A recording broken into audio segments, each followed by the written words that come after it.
Hello friends, welcome back to my YouTube channel. और आज हम एक और वैकेंसी के बारे में बात करने वाले हैं। जो इंडियन पोस्ट पेमेंट बैंक है उसकी वैकेंसीज निकली हैं। आप यहाँ पे देख सकते हो, इंडियन पोस्ट पेमेंट बैंक जो डिपार्टमेंट है मिनिस्ट्री ऑफ कम्युनिकेशन का, उनके एप्लीकेशन जो है वो स्टार्ट हो गए हैं 28 जुलाई से।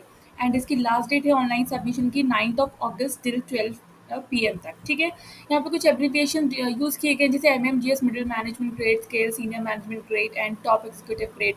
एग्जीक्यूटिव और मैनेजमेंट टाइप की काइंड ऑफ जॉब है यहाँ पे। तो स्केल जो है MMGS थर्ड है, SMG, TEGS यानी कि टॉप एग्जीक्यूटिव ग्रेड, और TEGS ठीक है top executive grade scale, OBC other backward. ये सारी पोस्ट डेजिग्नेशन यहाँ पे दी गई हैं। और एज भी दी हुई है, तो मिनिमम एज यहाँ पे 26 है, मैक्सिमम एज 55 ईयर्स है। ठीक है, यहाँ पे पोस्ट क्वालिफिकेशन वर्क एक्सपीरियंस भी चाहिए। ठीक है, सीनियर मैनेजमेंट का 6 ईयर्स का चाहिए, असिस्टेंट जनरल के लिए 12, डिप्टी जनरल के लिए 15 एंड जनरल मैनेजर के लिए 18 ईयर्स का एक्सपीरियंस भी चाहिए। अब यहाँ पे डिफरेंट डिफरेंट जो डिपार्टमेंट्स हैं उनमें डिफरेंट डिफरेंट वैकेंसीज दी गई हैं, जैसे डीजी फाइनेंस का है, असिस्टेंट जनरल मैनेजर की। और ये सारी जो है वैकेंसीज के बारे में दिया गया है यहाँ पे किसकी कितनी वैकेंसीज हैं।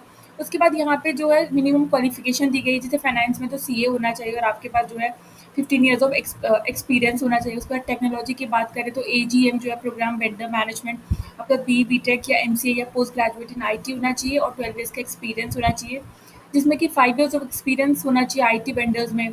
और अगर बात करें टेक्नोलॉजी में AGM में, तो मिनिमम क्वालिफिकेशन जो है वो BTech होनी चाहिए, BTech IT कंप्यूटर में होना चाहिए और 12 ईयर्स का एक्सपीरियंस होना चाहिए, जिसमें 6 ईयर्स आपने IT ऑपरेशन या बैंकिंग इलेक्ट्रॉनिक पेमेंट की सर्विस दी हो, वहाँ पे उस चीज़ में आपको एक्सपीरियंस हो। उसके बाद इन्फॉर्मेशन सिक्योरिटी है, तो सेम BSc होना चाहिए इलेक्ट्रॉनिक फिजिक्स कंप्यूटर या BTech इलेक्ट्रॉनिक्स कंप्यूटर्स में होना चाहिए। सर्टिफिकेशन होना चाहिए आपके पास CISSP, CISS, CISM, CH is mandatory. Certification in cyber law, cyber security certification will be preferred. Post qualification 6 years का एक्सपीरियंस होना चाहिए इन IT domain, in banking, electronic payment services industry is mandatory. ठीक है, तो आप अपने अकॉर्डिंग जो है आप जिस भी पोस्ट के लिए भरेंगे उसकी एक बार मिनिमम क्वालिफिकेशन को अच्छे से आपको पढ़ लेना है। ठीक है, इंटरनल ऑडिट के लिए है, सीनियर मैनेजर के लिए BSc होना चाहिए, BTech होना चाहिए, पोस्ट क्वालिफिकेशन 6 ईयर्स होना चाहिए, एक्सपीरियंस होना चाहिए इन साइबर सिक्योरिटी में।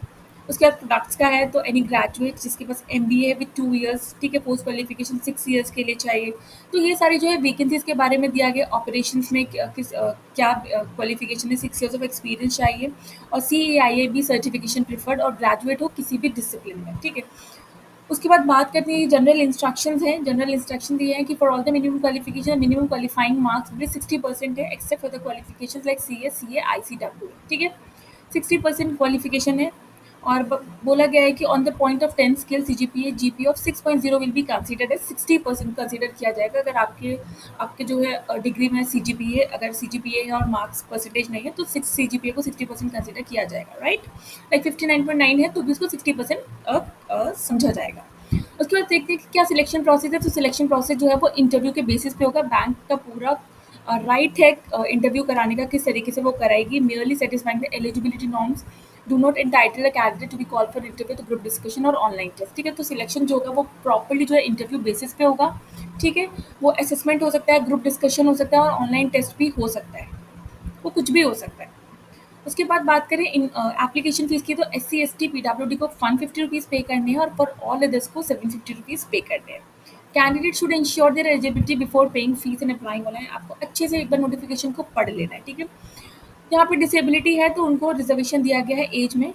और यहाँ पे पे स्केल की बात करते हैं तो स्केल 2, स्केल 3, 4, 5, 6, 7, तो स्केल जो है 4 लाख तक जो है यहाँ पे CTC पर मंथ है, स्टार्टिंग है 1,77,000 से। उसके बाद आपको DA PA जो भी अलाउंसेज होते हैं that is also given to you. In addition to आपको जो है परफॉर्मेंस पे भी मिलेगी as per the criteria defined by the Indian post payment bank from time to time. Posting की बात करें तो सिलेक्टेड ऑफिसर्स को पोस्ट किया जाएगा कॉर्पोरेट ऑफिस में New Delhi. However the bank reserve the right to post, वो कहीं और भी पोस्ट कर सकती है जहाँ पे उनकी ज़रूरत होगी। इसमें ये बात कही गई कि आपको जो है एग्रीमेंट साइन करना पड़ेगा। The selected candidate in SMGS scale third are required to serve the bank for a minimum 36 months के लिए। Failure of the part of candidate to serve the bank of minimum period of 36 months would be termed as breach of bond agreement. The candidate will be required to execute a 2 lakhs rupees 2 lakhs plus applicable GST for the same time at the time of joining. ठीक है, तो ये जो scale है SMGS, यहाँ पे आपसे बॉइंड भी साइन किया जाएगा। ठीक है, अगर आप 36 मंथ से पहले अगर जॉब को छोड़ते हैं तो उसे एज अ ब्रीच माना जाएगा, ठीक है, और आपसे जो है 2 लाख का बॉन्ड यहाँ पे साइन किया जाएगा। कैंडिडेट्स कैन अप्लाई मोर, आप एक से ज़्यादा पोस्ट के लिए अप्लाई कर सकते हैं, लेकिन आपको एप्लीकेशन फीस सेपरेटली सबकी सेपरेट फीस जो है वो सबमिट करनी पड़ेगी। अगर कोई भी मिसकंडक्ट पाया जाता है तो आपको वहाँ से टर्मिनेट कर दिया जाएगा using unfair means during selection process, to be disqualified from either selection process for which he और शी इज़ अ कैंडिडेट।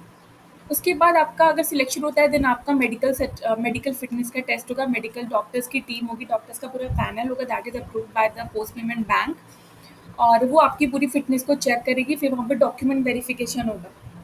ये कुछ जनरल इंस्ट्रक्शंस है कि इंडियंस अप्लाई कर सकते हैं। इनकम्प्लीट ऑनलाइन एप्लीकेशन रिजेक्ट कर दी जाएगी। कोई भी टीए डीए नहीं दिया जाएगा एग्जाम के लिए। Any information provide by the candidate, अगर कोई भी इन्फॉर्मेशन फॉल्स निकलती है conformity with the eligibility criteria तो हिज और her candidature is reliable to reject कर दिया जाएगा। तो ये कुछ नॉर्मल इंस्ट्रक्शंस हैं। और अगर आपको कोई भी क्वेरी है तो आप career@ipbb.online.in पर जाकर अपनी क्वेरी को सॉल्व कर सकते हैं, यहाँ पे मेल कर सकते हैं। और फॉर्म फिल करने से पहले एक बार अच्छे से अपनी जो आपकी पोस्ट और आपकी जो मिनिमम क्वालिफिकेशन है उसको एक बार अच्छे से पढ़ लीजिएगा। और ऐसी वीडियोस देखने के लिए चैनल को लाइक शेयर सब्सक्राइब करें। तब तक के लिए नमस्ते, शुक्रिया, थैंक यू।